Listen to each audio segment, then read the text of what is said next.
นี่แหละชีวิตชาวไร่ชาวนาหลังโซฟาหน้าสุดินแล้วฝนเริ่มตกกะเข้าก็เริ่มลงดินเฮ็ดผ้าบ่นี่นะอย่างเฮ็ดผ้าชีเห่าอยู่เนาะนึ่งเข้าแล้วบ่กดดินดินึ่งเลยอยู่เฮือนบ่ได้ไปโรงเรียนเอาเลยก็เอาไว้แท้มาแต่หน้าแล้วนี่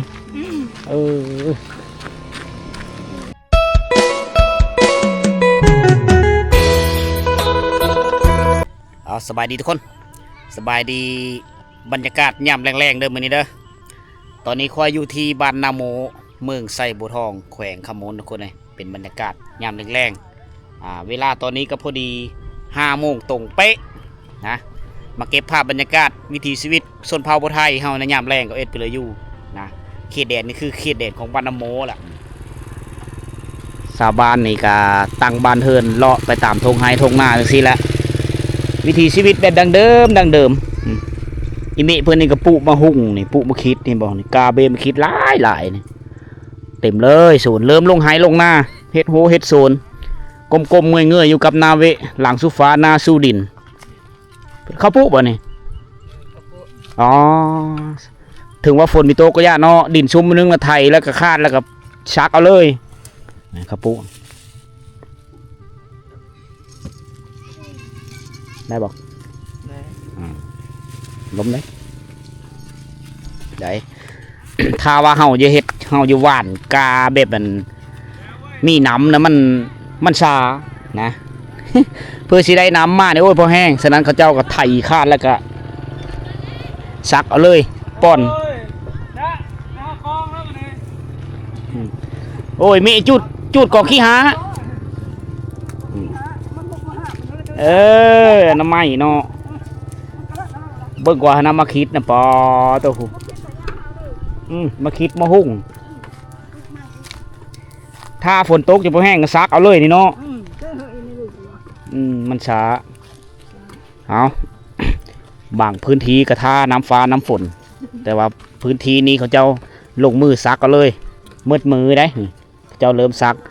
มือเริ่มมันแดดหลายก็พักผ่อนก็ย่ำแรงๆลงมาแล้วหันหน้าก็สู้ทกหน้าบ้านนาโมนี่ธรรมชาติงามเลยทุกคนมันจะย้อนแสงหน่อยนึงเด้อแถวนั้นจะเป็นบ้านน้ำกระป๋อผาโมกับตั้งอยู่กลางทกหน้าเลยเขาเป็นผาโมลุมๆนี่จะมีห้วยโมยได้ไม่นำห้วยโมฉะนั้นก็จะซื้อว่าบ้านหน้าโม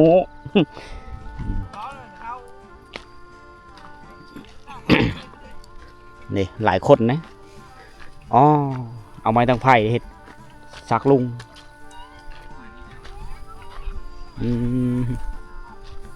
ไทยเฮิร์นดีเหมือนบอเพลือหลายคนแท้ปลา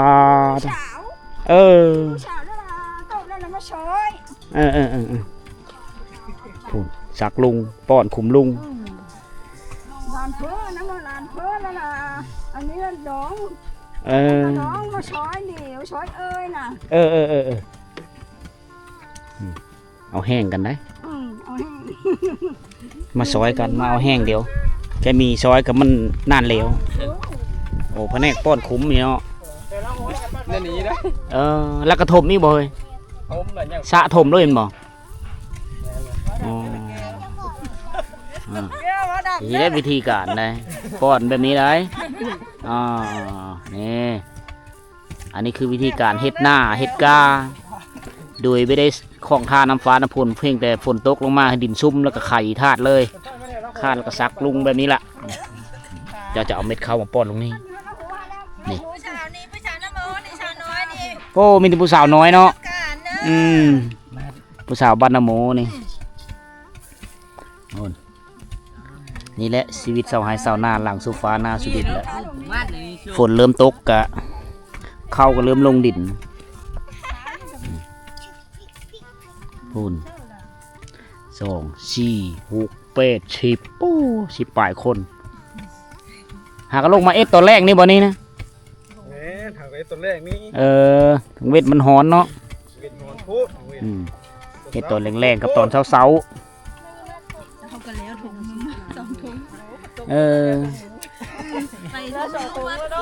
แล้วส่งทงแล้วเนาะแล้วพลหุบมาพี เฮ้ยพี่น้องบรรณโมเขาเนี่ยเอ็ดอันนี้นะเอ็ดหน้าเลยบรรณโมบรรณกระป๋อบันปากกุยแถวนี้เขาเจ้ากระซักเอาแบบนี้เราหอฤดูกาลฝนตกขึ้นมาดินซุ้มนี่คือกาในกระโปงเลยถ้าว่าฝนตกแห้งมีน้ำก็คือโลกดำเลยเนาะโอ้ท่านฟ้าท่านฝนเจ้าหน้าก็เต้นเลนอยู่ผู้นั้นบอกเจ้าของนะเจ้าหน้าเต้นเลนนะอยู่ไม่ได้แล้วมัดมือไม่อยู่เลยเจ้ามาลอยหันมาลอยนี่เลอผู้สาวน้อยนี่เอ็นเลอป้อนนะแม่ขุมลุงนี่มีป้อน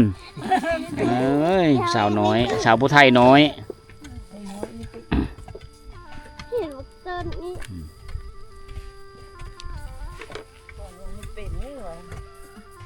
นี่วิธีการทุกคนเนี่ย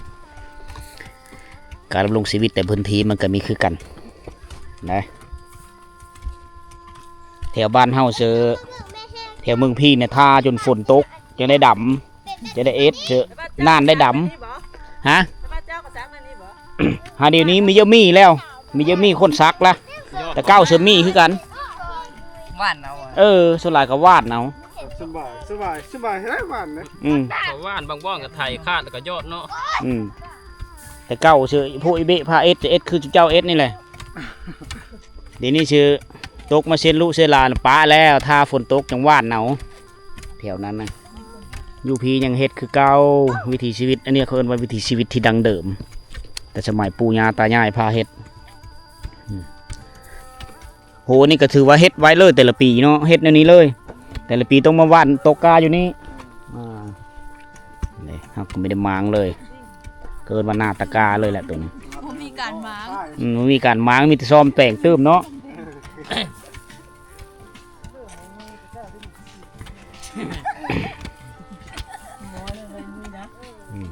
มืออะไรกับนักมืออะไร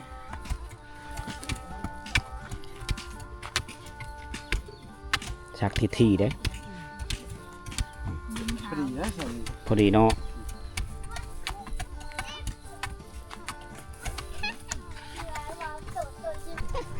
เอาบรรยากาศยามแรกในการซักกรุงซักเข้าทุกคนเลยอันนี้คือการเฮ็ดว่านกาไม่ได้ว่านนะซักกาเคินนะอันนี้ก็ตั้งแต่คอยยังน้อยพ่อแม่เฮาอีปู่อีเมอีโพอีเบะเฮาพาเอสเคยเห็นแบบนี้แหละเคยผ่านจุดนี้มาแล้วบอกชิงหอบก็ได้ปะวันนี้คอยสิพาทุกคนเข้าไปซุ่มเบิ่งวิถีชีวิตอยู่ในเนื้อบ้านนี่ทุกคนนะอันนี้ก็หน้าติดแปะกับธงติดบ้านเลยอันนี้เขาเอิ้นว่าหน้าติดบ้าน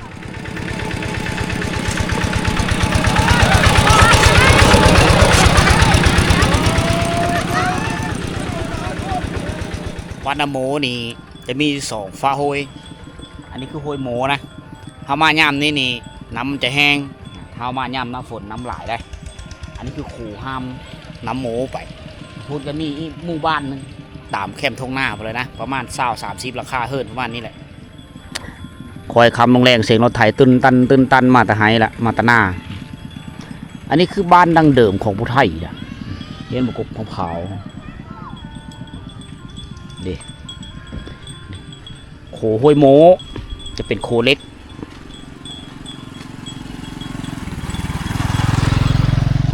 มีแม่น้ำโมไหลผ่ากลางหมู่บ้านและชาวบ้านกับปูโซนพี่เลยปูมะคิดมะเขือมะมะแต่งตามแคมห้วยนี่ละนี่คือความดุมั่นของพี่น้องเผ่าไทยเขาในช่วงหน้าแล้งเขาเจ้าก็เอ็ดนี่แหละอีมีเหิงมานี่ก็น้ำหลายนี่ก็น้ำพัดไปนะแต่ละปีต้องซ่อมแซมตลอดโหเขาเจ้าก็ได้กำลังแต่งอยู่โคกินผู้บางคนก็มาตะไฮตะหน้าเลยแซ่ๆวุ่นๆได้บรรยากาศน้ำแรงคักเสียงแกล้งงูแกล้งควายดังกลึงกลังแถวนี้แหละมาตลอด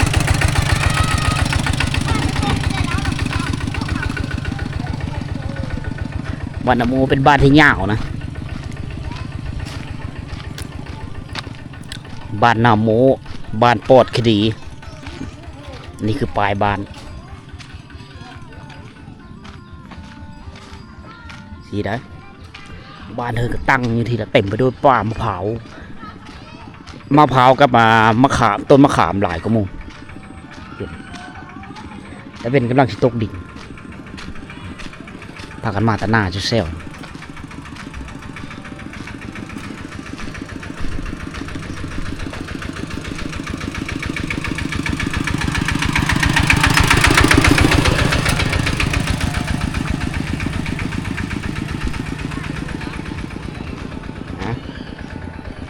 มาแต่หน้าทุกคนก็ตั้งหน้าตั้งตาสู้เฮ็ดเวะหลังสู้ฟ้าหน้าสู้ดินแหละแค่มีเฮ็ดก็ไม่ได้กินข้าวพี่น้องเอ้ยนะอันนี้ก็จะเป็นเส้นทางนึงมีโขยนะไปนี่นะโข2 แห้ง 3 แห้งบรรณโมนเป็นโขไม้ที่เขาเจ้าเฮ็ดเองที่ชาวบ้านเพิ่นสร้างเอง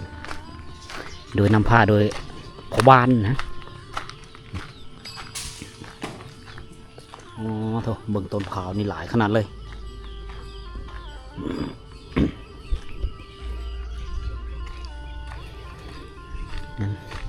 เอามาบ้านเผาไทยต่างก็เจ้าจะปุวานปุไปเลยอันนี้คือหญ้าสมุนไพรทั้งนั้นโอ้ต่ำหูยำแรงนี่ต่ำหูเนาะเออแหน่เฮ็ดผ้าบ่นี่นะยังเฮ็ดผ้าชีเห่าอยู่เนาะยังได้เฮ็ดผ้าเฮ็ดเองยังได้ว่าซื้อแล้วยังไม่ได้ซื้อเฮ็ดซื้อเอสมาเด้ประเพณีดังเดิมได้พี่น้องนี่ไม้กระเสดมาเฮ็ดรอดยังมีอยู่นี่มาเด้นี่นะการดำรงชีวิตของเผ่าไทยเอาลาตำหูพร้อมลาตำหูพร้อมอันนี้ตำเขาเอิ้นพาชีเห่าเบิ้ลหันละตำแพตะโลตำซินกับเอสบ่ยังเอสอยู่บ่ซินกันย่าแล้วเนาะเสื้อดำเด้เสื้อดำมันไม่ได้ตัดมีเปลี่ยนแล้วไม่ได้เอสมั้งมันมีผู้ตัดเนาะแล้วเลยไม่ได้ตำสิได้ฝีไม้ลายมือของไม่ยิ่งเล่าคนนั้นนี้ได้สิ่งเลยเฮ็ดเป็นแล้วก็เฮ็ดแต่ละเฮือนจะมีกี่เด้อถ้าว่าเพลินยังสืบทอดการเฮ็ดหูเฮ็ดไฟผู้มีฟืมมีวัตถุอุปกรณ์มีเขียนไฟนี่เศร้าแล้วเขียนนี่เนาะซื้อเอาตลาดเลยบ่ซื้อตลาดเลยยาปุแล้วซื้อตลาดมาแล้วก็เฮาโหกมันเลยหลานก็นอนไปนี่เฮือนดังเดิมอันนี้เฮือนคูแฟดหลังคาแฟดในเมื่อก่อนน่าจะมุงแป้นแต่ตอนนี้มุงสังกะสีแล้วนี่เด้เฮือนดังเดิมมันละมีหางลิ้นกลางครึ่ง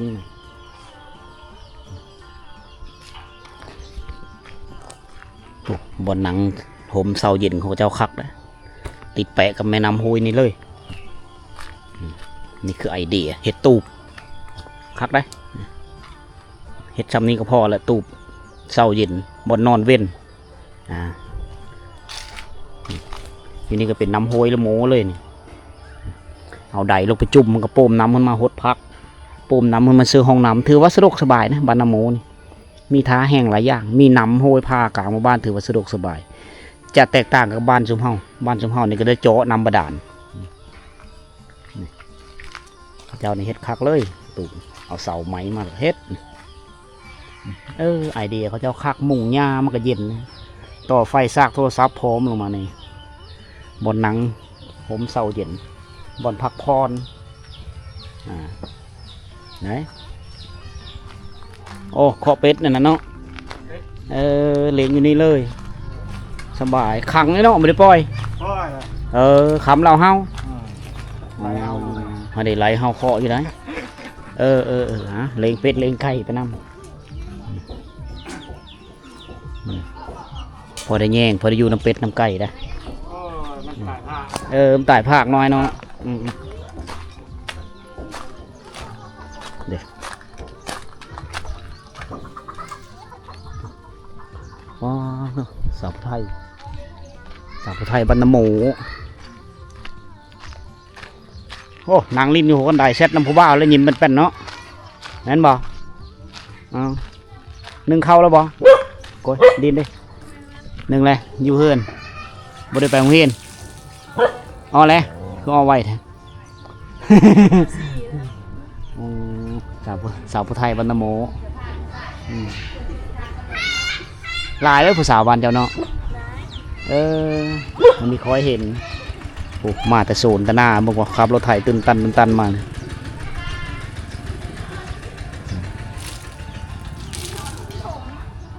ไกลบ่หน้า ไกด์ยังปัญหาคนขับรถ มีบันไห้พุเออมีสัญญาณเต็มแล้วบ้านเจ้าเดี๋ยวนี้เนาะแต่เก่าหาสัญญาณเนี้ย นะคือ ชื่อซื้อในเลยในเจ้านะสว่างอ๋อหวานโอ้ ทหารเจ้าลายลีทหารเจ้านี่เอาหยางเราบ้างภาษาหวานสาวผู้ไทยได้มาตาหน้าแล้วนี่เนาะมาตาหน้าแล้วนี่เอออยู่นี่จะมีโขยแห้งหนึ่งอยู่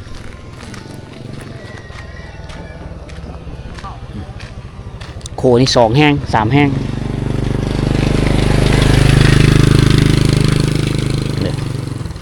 โขนี่โขนของบ้านเองพอบ้านเพิ่นนำพาลูกหลานเพิ่นเอ็ดโขไม้จะติดแปะกับวัดได้โขตัวนี้ฮะสิพาทุกคนมาเบิ่งวิวบนโขนี่ก่อนเดี๋ยวพากันปุมาเขือปุไปเลยเต็มเห่ออยู่นี่นี่จะมีวัดมีหัวปีนี้มีครูบาหรือเปล่าน่าจะมีแล้วจะค่อยมาปีก่อนในนี้มีครูบาเลย